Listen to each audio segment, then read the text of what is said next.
L'anime commence avec un groupe d'étudiants de l'Académie Miyama réunis dans un dortoir. Ce sont Aman Suu, Sashi Komin, Michiro Matsushima, Yumiko Sakaki et Makina Irizu. Ils lisaient un document contenant des informations sur le passé d'un étudiant nommé Yuji Kazami. De ce document, ils ont appris qu'il avait déjà tué quelqu'un. Sachant cela, Aman éclata soudainement en sanglots, disant que c'était elle qui avait fait vivre Yuji dans la misère. Elle pensait que c'était elle qui avait transformé la vie de Yuji en chaos en quittant Kazuki, qui était la sœur aînée de Yuji. Mais elle était morte quand ils étaient au collège, et Aman pensait que sa mort rendait la vie de Yuji misérable. Voyant Aman pleurer, ses amis ont tenté de la calmer en lui disant de ne pas se précipiter sur les conclusions. Ensuite, ils ont tous continué à lire le document pour approfondir le passé de Yuji. La scène passe à la rencontre entre Yuji et Julia Barbera, un membre des forces spéciales qui est maintenant le garde du corps de Yuji. Julia lui a dit de lui parler de son passé, qu'il cachait. Ensuite, un flashback de l'époque où Yuji était enfant est montré.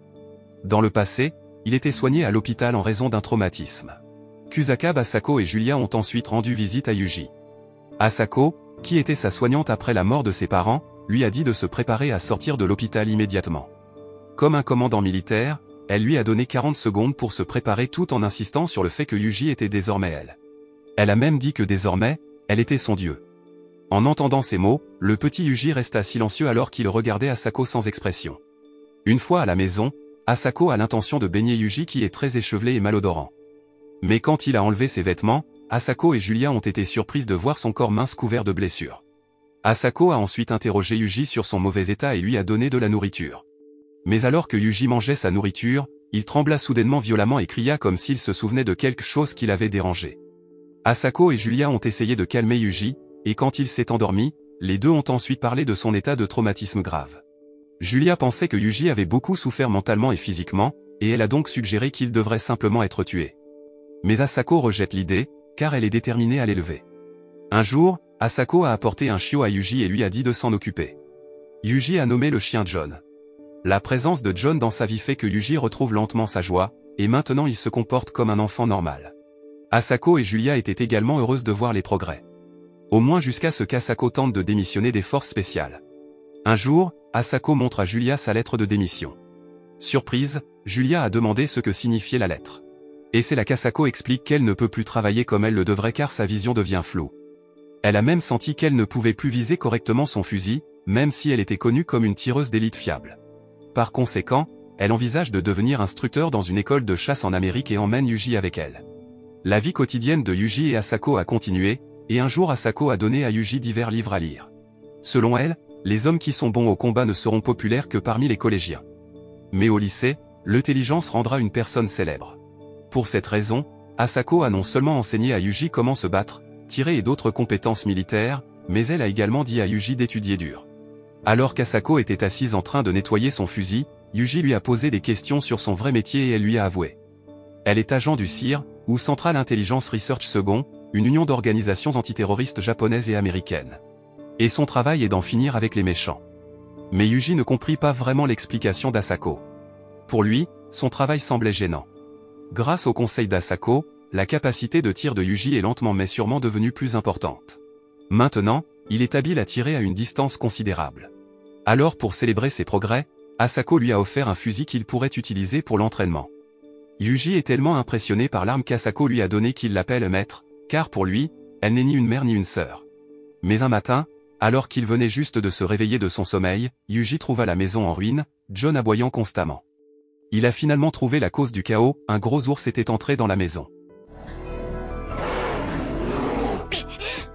Yuji se précipita spontanément pour récupérer son fusil. Mais malheureusement, lorsqu'il est retourné à l'endroit où se trouvait l'ours, il a vu que John avait été attrapé par l'ours. Yuji a alors visé l'ours pour sauver John, mais il n'a pas pu tirer un seul coup.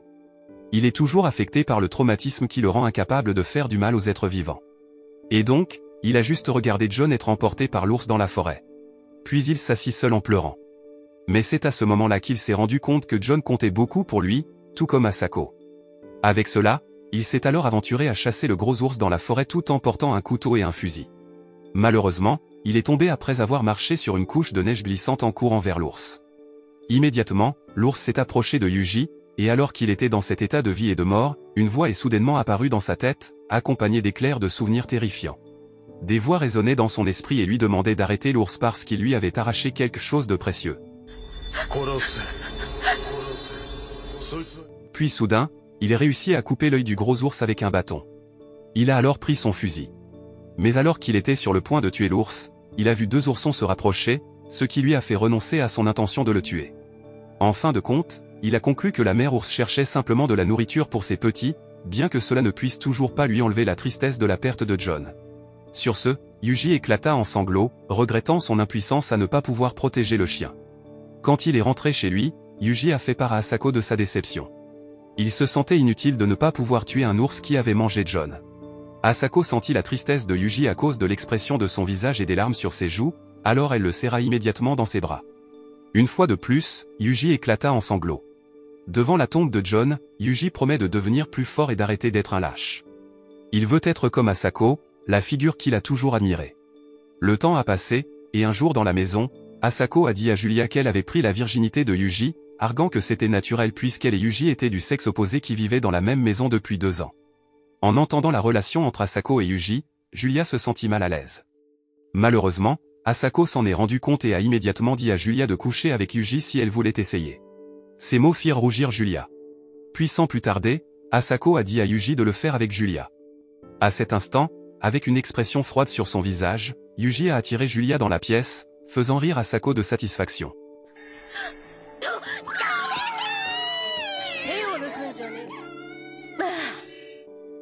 La scène passe alors à Julia et Asako discutant dans le salon pendant que Yuji vient leur apporter des boissons. Mais au milieu de la conversation, Julia s'est soudainement mise en colère. Elle venait de découvrir que Yuji remplacerait Asako malade dans une mission secrète, et Julia n'était pas contente d'entendre cela. Yuji a essayé de calmer Julia en disant que c'était son propre souhait, comme une forme de remboursement à Asako. Comme la décision de Yuji était unanime, Asako a suggéré à Julia de faire un certificat de permis de travail pour Yuji.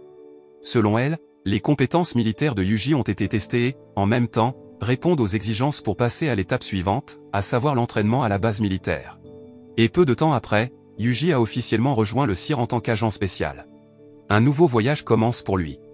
Yuji et Asako partent ensuite pour les États-Unis, où Yuji s'entraînera dans la marine tandis qu'Asako travaille comme instructeur dans une école de chasse. Là, Yuji se lie d'amitié avec Daniel Bourne, qu'il appelle Danny. Mais Danny appelle Yuji Shorty car il a du mal à prononcer les noms japonais. Le premier jour, tous les stagiaires étaient alignés au milieu du terrain sous la chaleur. L'un des instructeurs nommé Agnès Garrett s'est soudainement approché de Yuji et l'a giflé. Agnès, qui est la camarade de classe d'Asako, se rend compte que Yuji a hérité du nom de code d'Asako, 9029. Elle dit alors à Yuji qu'elle doit beaucoup à Asako, et donc elle veut lui donner un traitement spécial. Ensuite, la scène passe à une séance d'entraînement au tir, où Yuji peut obtenir un score parfait et parvient à faire gagner la première place à son équipe. Sa capacité de tir a attiré l'attention de Milliela Stanfield, une fille d'une autre équipe. Milliela, ou Millie en abrégé, s'est alors approchée de Yuji alors qu'il se reposait en lisant un livre et l'a défié de se battre. Sans plus tarder, Yuji la frappa au visage, la faisant grimacer de douleur. Mais ce qu'elle entendait par combattre, c'était tirer sur une cible, pas un combat au corps à corps. Après avoir compris le sens de ces mots, Yuji a accepté le défi. Il retourne ensuite au champ de tir, où Millie lance le défi à Yuji de tirer sur une canette à 200 mètres avec un fusil qui n'a qu'une portée de 100 mètres. Mais cela lui importait peu. Il a réussi à relever le défi dès son deuxième tir. Sans aucun doute, ses prouesses ont impressionné Millie, et elle a demandé à Yuji quel genre de magie il utilisait. En réponse, Yuji a répondu avec arrogance qu'il était un génie qui n'était pas à son niveau. Millie elle-même savait déjà que Yuji était appelé génie par ses amis, et maintenant elle réalisait enfin que le surnom signifiait génie. Désormais, elle regarda Yuji avec admiration. L'histoire continue jusqu'à ce qu'il soit presque temps pour Yuji et ses amis de sauter sur le vrai champ de bataille. Maintenant, Yuji, Danny et Millie font partie d'une équipe et ils ont appris qu'un membre supplémentaire surnommé Immortel rejoindrait leur équipe. Par curiosité, ils ont pris l'initiative de le rencontrer en personne, et il a été révélé plus tard que le nouveau membre n'était pas aussi effrayant que son surnom. Il est Robert Walson, un weeb. Robert a pour passe-temps de jouer à des jeux de romans visuels et est très obsédé par les personnages de jolies filles, ou Imoto. Il a souvent crié Imotu Imotu Banzé, mais les gens autour de lui ont mal entendu et ont pensé que les paroles de Robert étaient l'immortel. Cette bêtise est devenue le début du surnom de Robert Immortel par les gens. La scène passe ensuite au champ de bataille. Sur le chemin, Yuji essaie de tirer sur un oiseau pour tester ses tripes pour le tuer. Mais apparemment, il était encore traumatisé et a immédiatement vomi. Après cela, Yuji, Danny, Mii et Robert sont finalement arrivés au camp militaire. Alors qu'ils étaient à l'intérieur de la tente, ils ont rencontré un soldat qui avait reçu l'ordre de rejoindre leur équipe. Il s'agit d'Edward Walker, l'un des étudiants de Yuji en formation de tir après avoir été nommé instructeur. L'arrivée d'Edward a été suivie par le chef d'équipe, Justin McMeyer ou communément appelé J, un médecin militaire avec le grade de lieutenant 2. J nomme fièrement son équipe la Bush Dog Squad. La tâche des Bush Dog Troops sur le champ de bataille est en réalité tout comme les renforts et les trappeurs terrestres. Mais pendant la mission, Yuji a soudainement entendu le bruit d'un ennemi qui s'approchait, et Robert a confirmé que l'ennemi était à environ 800 mètres du front. Peu de temps après que les troupes ennemies ont été vues, il y a eu une fusillade assez féroce où Yuji a réussi à tirer sur plusieurs soldats ennemis avec son fusil. Mais en conséquence, il se sentait constamment nauséeux et vomissait. Inquiet, Danny demande à Yuji s'il va bien avant de lui demander de tenir encore un peu car des renforts sont en cours. Alors que l'armée ennemie avait encore environ 70 personnes, Mii est soudainement venue à Yuji en lui donnant la balle qu'elle avait ramassée sur le cadavre de l'ennemi. Elle a ensuite séduit Yuji tout en lui promettant qu'elle l'embrasserait autant qu'il le voudrait s'il survivait. Ces mots firent réaliser à Yuji qu'il ne devait pas avoir l'air faible devant les femmes, surtout dans une situation aussi précaire. Yuji a alors ordonné à Danny de se couvrir de terre et de feuilles pour attaquer en toute sécurité.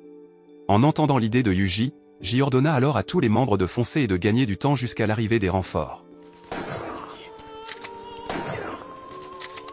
Ils ont tous survécu à cette terrible nuit sans blessure majeure. Pour Yuji, cette expérience a été un tournant où il a réussi à se débarrasser du traumatisme prolongé qui le hantait. Après avoir terminé sa formation, Yuji est retourné au Japon dans la maison d'Asako, où Asako l'attendait déjà au front. Elle l'a complimenté en disant qu'il avait maintenant l'air plus viril, comme un homme adulte. Ils passent ensuite du temps ensemble jusqu'à la tombée de la nuit, lorsque Yuji dit soudain qu'il ne sait toujours pas comment profiter au maximum de sa vie. C'est pourquoi il a voulu donner sa vie à Asako. Cependant, cette soirée romantique ne s'est pas bien terminée.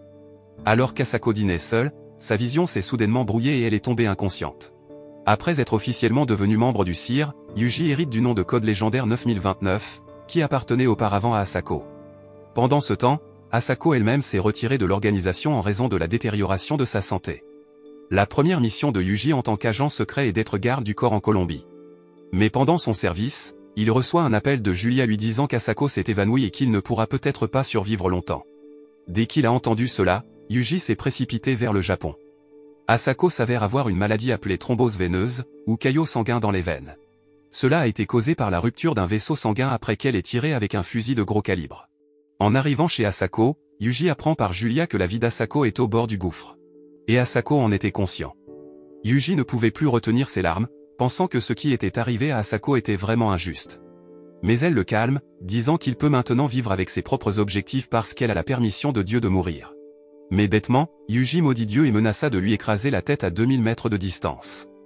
En entendant cela, Asako a ri avant de dire qu'elle était fatiguée et qu'elle avait besoin de repos. Après cela, elle s'est endormie. Et elle n'a plus jamais rouvert les yeux. Après la mort d'Asako, Yuji s'est senti déprimé. Dans son cœur, il a demandé s'il rencontrerait Asako au même endroit s'il mourait. Puis il se souvient de ses souvenirs passés quand Asako lui a donné l'ordre de sauver 5 personnes avant sa mort. Ce moment était la seule raison pour lui de survivre. Après cela, Yuji décide de faire le tour du Japon en utilisant la moto d'Asako, espérant que le long voyage lui fera l'oublier. Mais le moteur est finalement tombé en panne après une longue période de conduite. Par conséquent, Yuji retourne visiter la tombe d'Asako, car après tout, il n'a toujours pas trouvé son chemin dans la vie. Mais de manière inattendue, c'est là que Yuji a obtenu une réponse sur ce qu'il fallait faire ensuite. Il a décidé de prendre son adolescence aussi au sérieux que possible. Avec l'aide de Julia et du directeur Shizuru Tachibana, Yuji devient lycéen à l'Académie Miyama. C'est la série du passé de Yuji avant d'aller à l'école et de rencontrer Aman et les autres. Après avoir rencontré Julia et lui avoir parlé de son passé, Yuji reçoit un appel téléphonique de la division I du CIR, qui lui confie une mission secrète pour abattre le terroriste le plus recherché, Ethan Glow. L'ordre a été donné par le commandant de Spec 9 et ne pouvait être refusé. Yuji vise tout en se connectant avec un membre du CIR nommé Adam par radio dans un bâtiment. Adam lui a dit où Ethan Glow apparaîtrait, qui était sous une grande grue loin devant Yuji, et Yuji ne pouvait absolument pas échouer à la mission. Ethan Glow est un ennemi très détesté de l'État et doit donc être renvoyé immédiatement. Peu de temps après, la cible est enfin apparue. Mais quand Yuji a fouiné avec son fusil, il a semblé reconnaître la silhouette. Et bien sûr, quand Ethan tourna son visage vers Yuji, Yuji trembla immédiatement de panique. Il a vraiment reconnu l'homme. Ethan lui-même savait déjà que Yuji le traquait. Et puis il a dit qu'il était de retour. Yuji pouvait comprendre ce qu'Ethan disait au mouvement de ses lèvres, et cela lui fit perdre son sang-froid. En conséquence, l'opération s'est soldée par un échec.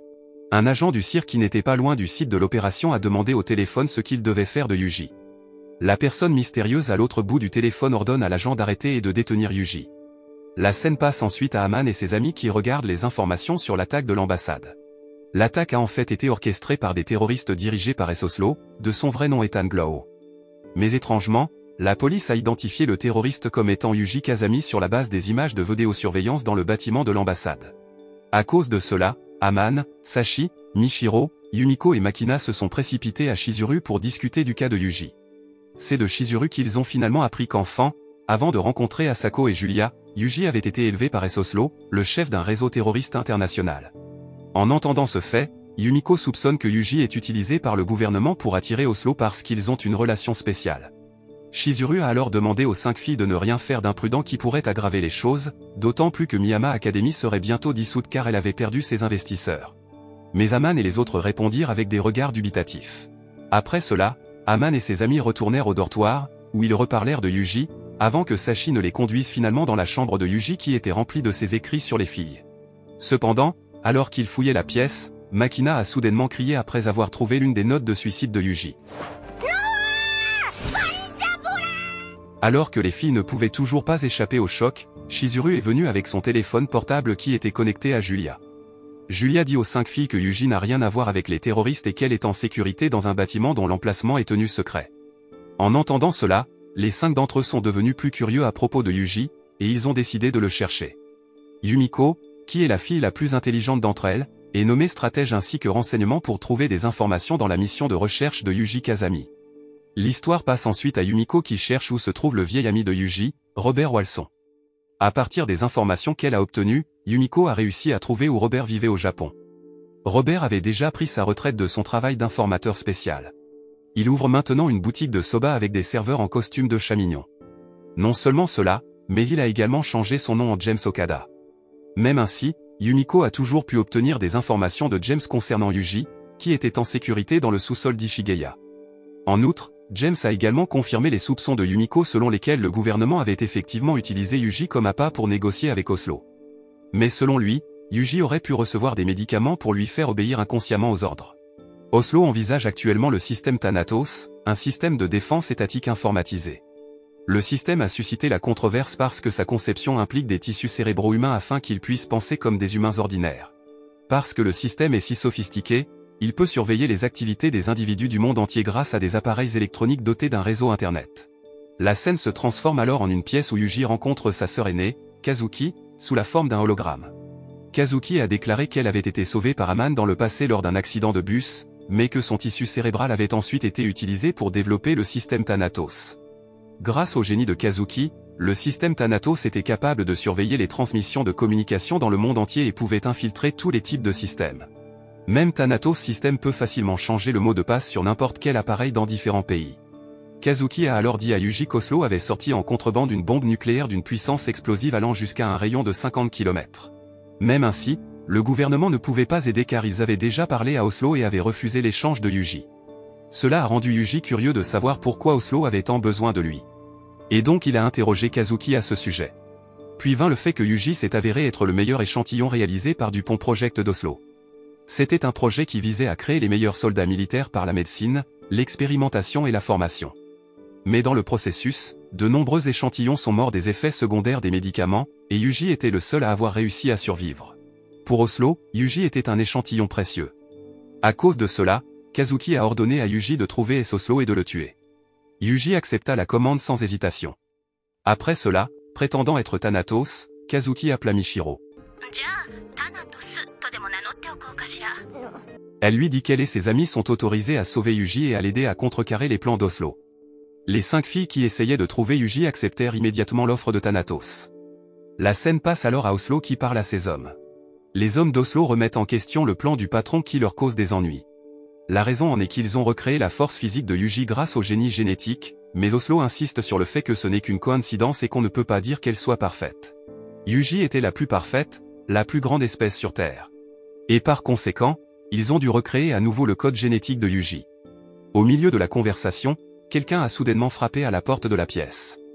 Oslo lui a dit d'entrer, et étonnamment, la personne avait exactement les mêmes caractéristiques physiques que Yuji. La seule différence est qu'il a les cheveux argentés et les yeux rouges, qui sont tous deux des caractéristiques physiques de Yuji. Il s'avère qu'il s'agit de Dupont, un clone de Yuji responsable de l'attaque contre l'ambassade. Pendant l'attaque, Dupont a teint ses cheveux en noir pour correspondre à ceux de Yuji. La scène est passée à Kazuki qui ordonnait aux 5 filles de sauver Yuji en faisant un raid. La mission, appelée Opération Rescue Yuji, aura lieu le 6 à 18 h, car c'est à ce moment-là que Yuji sera transféré d'où il est détenu pour subir un procès à Akasaka. Dans le même temps, Oslo prévoit également une invasion pour saisir Yuji des mains du gouvernement. Bien sûr, ce sera une bataille intéressante, où 5 lycéens combattront une organisation terroriste impitoyable pour se battre pour Yuji. Le jour tant attendu est enfin arrivé et Makina est allée à l'hôtel pour réserver une chambre qu'elle utiliserait pour surveiller et tirer sur les ennemis. Même si elle a été prise pour une enfant par la réceptionniste de l'hôtel, elle s'est avérée avoir de bonnes compétences de tireur d'élite qu'elle a apprises de Yuji alors qu'il était encore à l'Académie Miyama. C'est la raison pour laquelle Kazuki a nommé Makina comme tireur d'élite. Et elle veut qu'elle tire sur le véhicule qui escorte Yuji. Non seulement Makina, mais Kazuki a également demandé à Aman de préparer un véhicule, tandis que Sashi, qui était compétent dans l'assemblage de bombes, était chargé de lancer une attaque surprise. La mission de sauvetage a commencé. Mais Makina, qui surveillait l'itinéraire d'escorte depuis la chambre d'hôtel avec son fusil, a vu les 3 voitures du gouvernement transportant Yuji se faire attaquer par les hommes d'Oslo. L'attaque a réussi. Ils ont arraché Yuji du contrôle du gouvernement. Après avoir capturé Yuji, les hommes d'Oslo ont mis une bombe dans sa main pour l'empêcher de s'échapper. La bombe pouvait détruire n'importe quoi dans un rayon d'1 mile, et seul Oslo détenait la clé de la bombe. Ainsi, même si Yuji pouvait leur échapper, il devait encore trouver Oslo pour lâcher la bombe. D'autre part, la capture de Yuji par les hommes d'Oslo a forcé Kazuki à improviser sur son plan. Sur ce, elle ordonna à Makina d'arrêter les hommes au carrefour. Grâce à sa capacité de tir, elle arrête 3 véhicules ennemis avec son fusil, forçant les hommes d'Oslo à faire sortir Yuji du véhicule. Mais à ce moment-là, Sashi attaque avec sa bombe fumigène maison. Dans une fumée ondoyante, elle a pu maîtriser seule les terroristes armés. Pendant ce temps, Makina, qui n'avait plus de balles, a demandé à ses amis de fuir immédiatement le lieu de l'attaque. Et puis, ils se sont enfuis dans le véhicule qu'Aman avait préparé. Mais ce n'était pas encore fini, car des renforts d'Oslo sont venus les chasser. Après qu'un hélicoptère apparaisse et leur tire dessus, la situation empire pour eux. Mais heureusement, peu de temps après, un autre hélicoptère est apparu de face. Mie a apparemment piloté l'hélicoptère, qui a immédiatement ouvert le feu sur les poursuivants, les faisant tomber. Pendant ce temps, Julia qui se trouvait dans la salle du système Thanatos, a reçu un ordre de Kazuki pour libérer son corps physique qui se trouvait dans la salle. Après avoir réussi à trouver Kazuki, ils se sont ensuite précipités vers l'endroit où se trouvait Yuji. L'équipe de sauvetage de Yuji était maintenant sur le navire que Kazuki avait préparé quand soudain ils furent surpris par l'apparition d'un sous-marin à côté d'eux. Il s'est avéré que le sous-marin transportait Kazuki, qui s'est ensuite présenté à eux sous le nom de Thanatos. Comme si elle ne croyait pas ce qu'elle voyait, Aman s'approcha alors de Kazuki. Pendant tout ce temps, Aman pensait qu'elle était morte, et elle s'en était toujours sentie coupable. Cependant, ce sentiment sembla disparaître dès qu'elle entendit Kazuki lui parler. Elle a immédiatement couru vers elle et l'a étreinte en pleurant. Après avoir repris conscience, Yuji a retrouvé Kazuki pour la première fois depuis longtemps. Pendant tout ce temps, il était très inquiet pour sa sœur, au point qu'il l'a giflée lors de la réunion. Il la serra alors dans ses bras et pleura de soulagement. À ce moment, Yuji a réitéré sa décision de tuer Oslo et a ensuite demandé à Kazuki de l'aider à localiser ses allées et venues. Après avoir connu l'emplacement d'Oslo, il a dit au revoir à ses 5 amis. Bien sûr, Aman protestait contre la décision de Yuji d'aller chez Oslo parce que les 5 d'entre eux avaient fait de grands efforts pour le sauver. Mais ici, Yuji les a réconfortés tout en affirmant qu'il ne mourrait pas aussi facilement. À la fin, les filles n'ont pas pu s'empêcher de le laisser partir. Yuji est parti dans un hélicoptère piloté par Mii, et après un certain temps de voyage, il est finalement arrivé à un porte-avions qui était la base d'Oslo et de son groupe. Avec son équipement et ses capacités militaires, il a réussi à prendre d'assaut la base seul, faisant prendre conscience à Oslo de son arrivée. Oslo ne voulait certainement pas rater cette occasion en or, et il ordonna immédiatement à ses hommes de capturer Yuji vivant. Mais à sa grande surprise, dès que les hommes d'Oslo ont quitté la pièce, il a vu son homme se faire massacrer par le garçon qu'il avait sous-estimé. Ne voulant pas perdre plus de soldats, Oslo a finalement envoyé Dupont pour capturer Yuji. Il ne fallut pas longtemps à Dupont et Yuji pour se croiser sur la piste. Les deux étaient deux soldats aux capacités et au physique identiques, mais Dupont voulait toujours savoir lequel d'entre eux était le plus fort. Et il n'y a qu'un seul moyen de le savoir, ils doivent se battre. Mais avant cela, Dupont a injecté une injection contenant la drogue qu'ils utilisaient lorsqu'ils étaient sujets de recherche. La drogue peut faire en sorte que la force physique de l'utilisateur dépasse celle d'un humain moyen. Cependant, Yuji a refusé de l'utiliser. Son refus a clairement irrité Dupont, qui s'est senti rabaissé par Yuji. Alors sans plus dire, il attaqua immédiatement Yuji. En un instant, il a pu le renverser avant de lui injecter de force la drogue. Les effets du médicament ont immédiatement réagi sur le corps de Yuji. Les combats au corps à corps et les fusillades se sont poursuivis, bien que les mouvements plus agiles de Dupont lui aient donné le dessus. Mais alors qu'il était dans une position désespérée, Yuji pensa soudain à Asako et au souvenir d'être avec elle. Et ces souvenirs ont réussi à lui donner de la force. Alors avec ça, il a lancé une attaque ultra rapide avec son couteau. Il a réussi à poignarder Dupont en pleine poitrine, le faisant périr.